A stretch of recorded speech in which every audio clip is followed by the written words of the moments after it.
You know That what? way you done made some money off of him. You okay? so passionate about saying that because that happened with us with this driver. She's still in her feelings because we invested in that driver and she ran into him doing another trip for another company. So I'm sure he was using his credentials that he gained from us to work with this other company.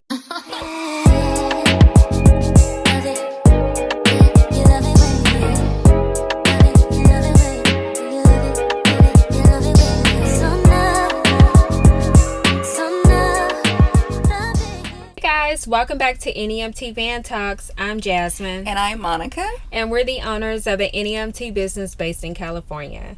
So are you excited about hiring your first driver? Maybe you've been in business for a couple of months and you're like, you know what? It's time for me to stop working in my business and focus on creating opportunities so I could scale. Well, don't start the hiring process until you watch this video. So we've been there. Yes. We know how exciting it is to get from behind the wheel. Well, because we're still behind the wheel, girl. Yeah. Look at me. Creating videos for y'all.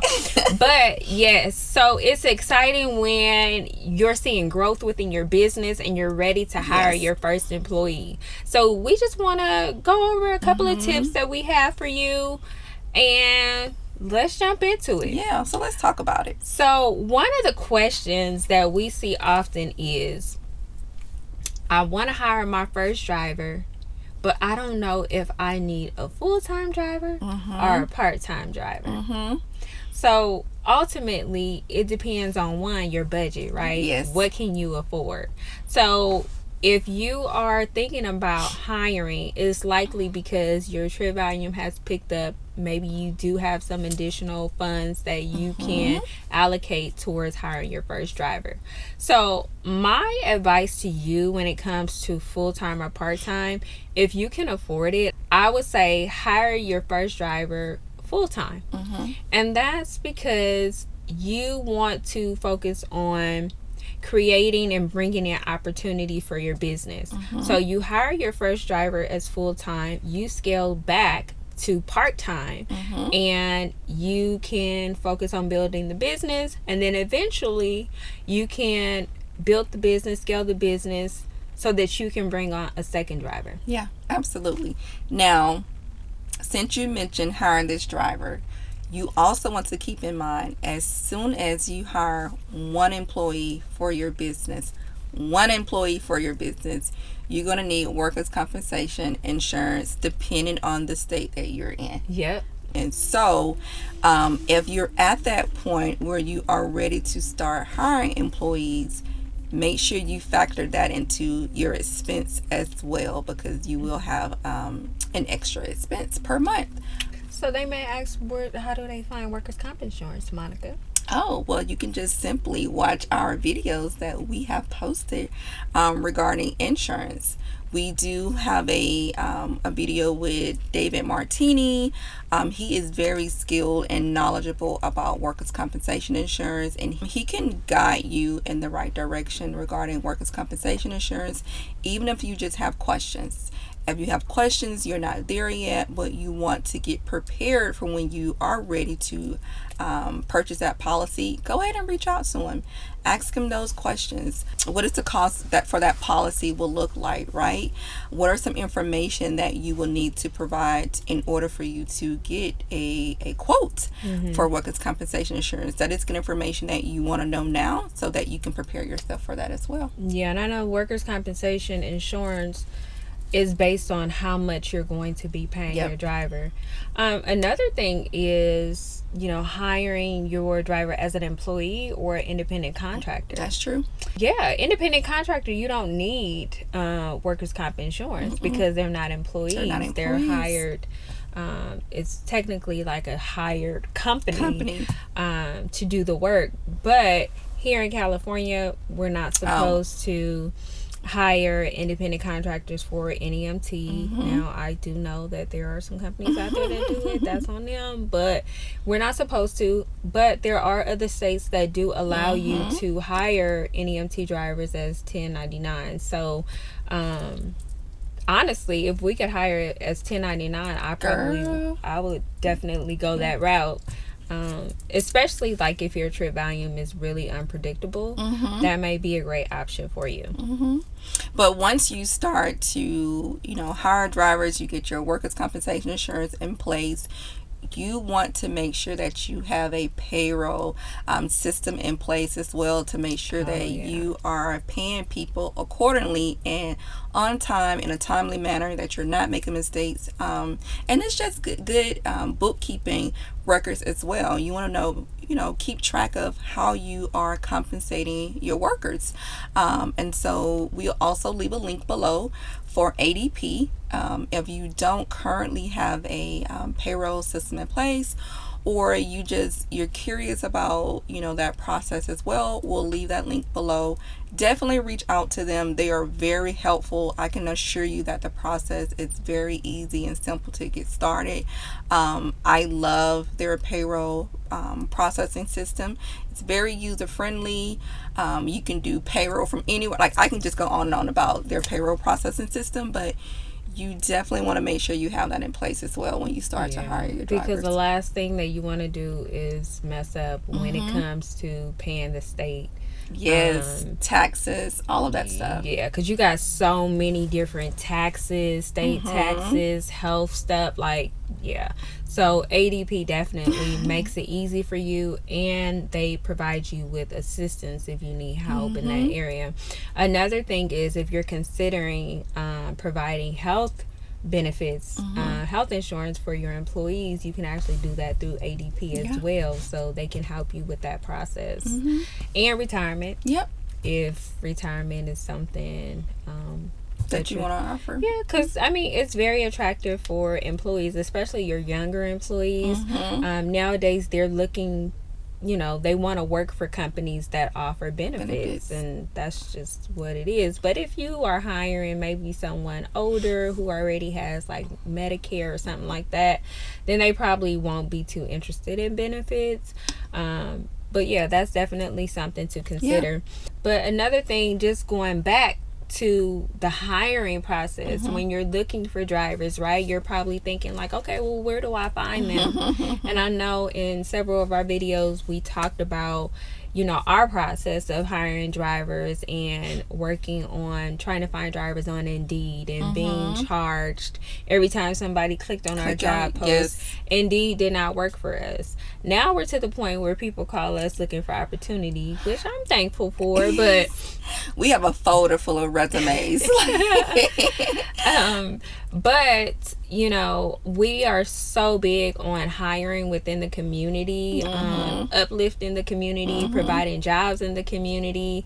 And who knows the community members better? Who knows the routes better than people that live in the area? Like, they could tell you, go up the street right there, turn right, and that's the quickest distance. Don't listen to them all the time, though. Right. But if you have the opportunity to network in your community, maybe even if it's just leaving flyers at the coffee shop, or maybe you want to put like a "we're hiring" sign on your vans, like, that's a great way to bring in people and really get some traction.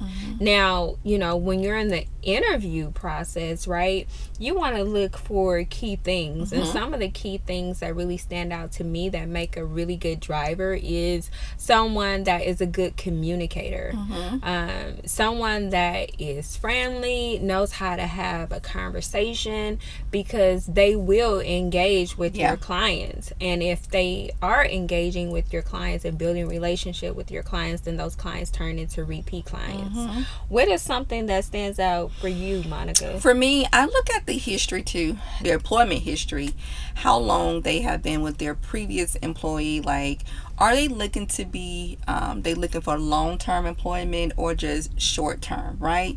So those things really matter to me as well, because I want someone investing in our business for the long haul, just like we are.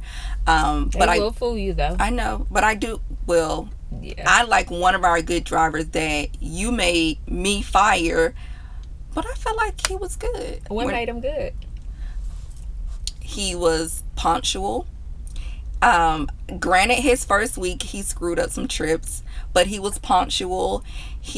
So when you screw no, wait, no, when you screw up trips, you screw up what? Money, but still he was money, reputation. He was in a learning phase, and it happened more than once. And it happened. I'll only remember one time. Don't be having our. I only remember one time, and not only that, it happened 3 times. I don't remember that.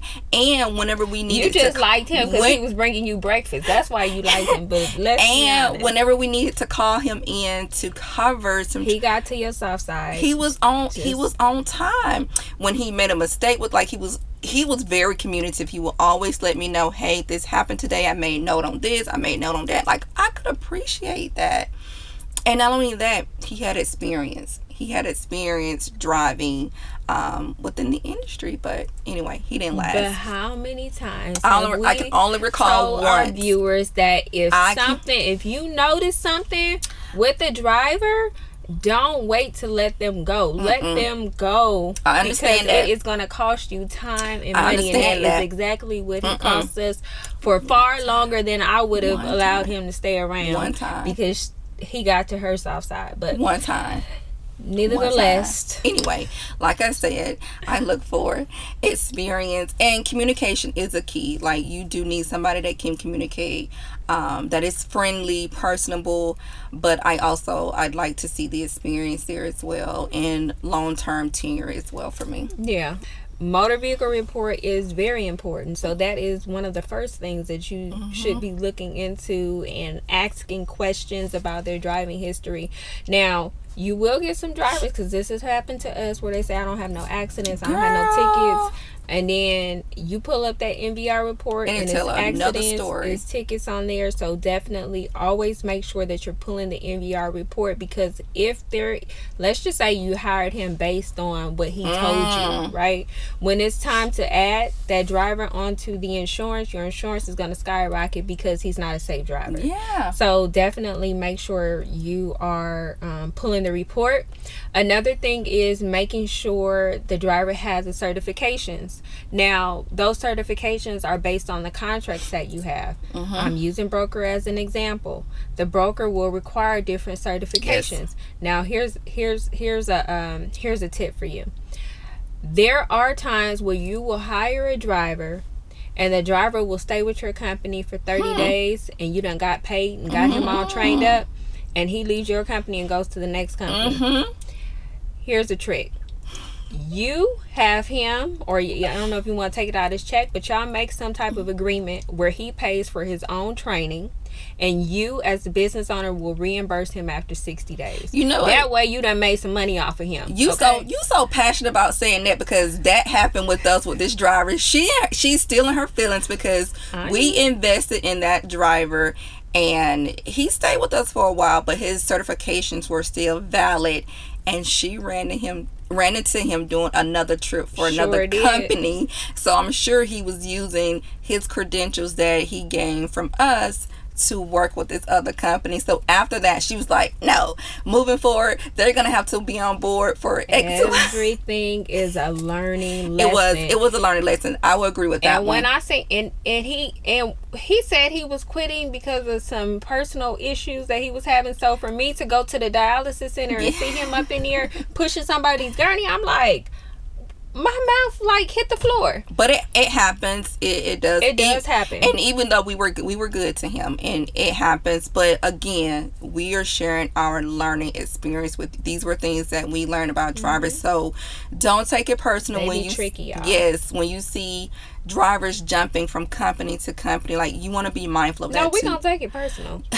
we gonna take it personal. You want to be mindful that, and that's why I look at the history, the employment history. I want to see how many companies, other transportation companies, have you worked for within the last year, because that tell a lot about you as and an you individual. call them. You call Yes. them. You call them. Mm-hmm. You definitely call them. One thing too, when you that you mentioned when you're doing the motor vehicle report, you want to make sure you do a thorough background. Mm-hmm. You want to make sure you do a thorough background check. It is your responsibility to know who you have around, your customers, who are you putting in your vehicle. And so by doing that thorough background check, it will give you an idea. If it's there, it's going to show up on that background check, right? So you cannot skip that process in the hiring process as well. Yeah, but all in all, like hiring your first driver is extremely exciting. And, you know, hopefully it's not just one, it's two, it's Yes. three. And like I said, you know, it's good to work in your business, but sometimes you need to step back and actually work on creating opportunities for your business so that you can scale, if scaling your business is something that you decide to do, because that's not everybody's goal, right? So yeah, I mean, you know, definitely start with full time. Consider if you're going to offer benefits. Make sure your drivers have certifications. Make sure you are, you know, thoroughly vetting Yes. your drivers in the interview process. Make sure you have a payroll software in place so that payroll can be a breeze. Like Monica said, there's times where she could do payroll from her cell phone. So yeah. Last but not least, and this is going to wrap it all up, you know I love to say this, make sure you keep that employee file. You knew I was about that employee file is critical. Everything that we just reviewed in this video, you want to make sure you have a record of it in that employee's file. Keep copies of every single thing, every complaint, yes, every discussion that you have, everything. Keep it on record, keep it on file. Emergency contact, any and everything. Oh, we didn't talk about pay. Oh, we didn't. We missed that. How did we miss that? I know. So how much do you pay your driver? That's the question that we get, but it ultimately just depends on your state minimum wage. Now, based on our experience, you can't just do bare minimum wage. You gotta increase it by a couple of dollars. Honestly, I think Amazon messed it up for people. Amazon did mess it up. I tell people that all the time. Like, before, I mean, when we first started, we can get away with going a little over minimum wage, but now you're competing. And I know people say, well, why Amazon? Yeah, because there's a lot of work with Amazon. Yeah. And not everybody can keep up. Yes.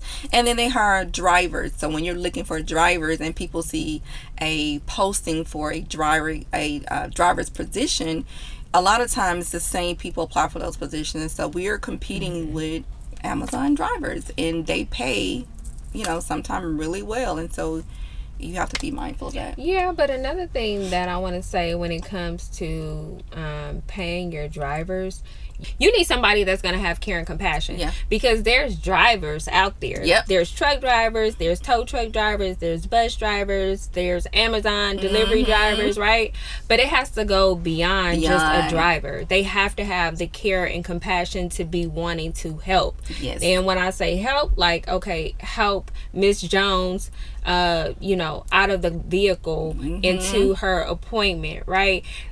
Some drivers, just like Uber drivers, they're like, I don't want to be touching and doing and even having conversations, because how many times have we been in an Uber or a taxi, girl, and the driver not be conversational at all? It's awkward. Yeah. Think about that as when you start your business, and for your customers, how awkward that is for them when the driver is not even saying, good morning, Miss Jones. Hello, Miss Jones. How's your day going, Miss Jones? And it's just silent like the entire time. It's awkward. It's an awkward feeling. So that's a really good point. That is true. Like, and then another thing is, I get asked all the time, should I pay my drivers per trip or per hour?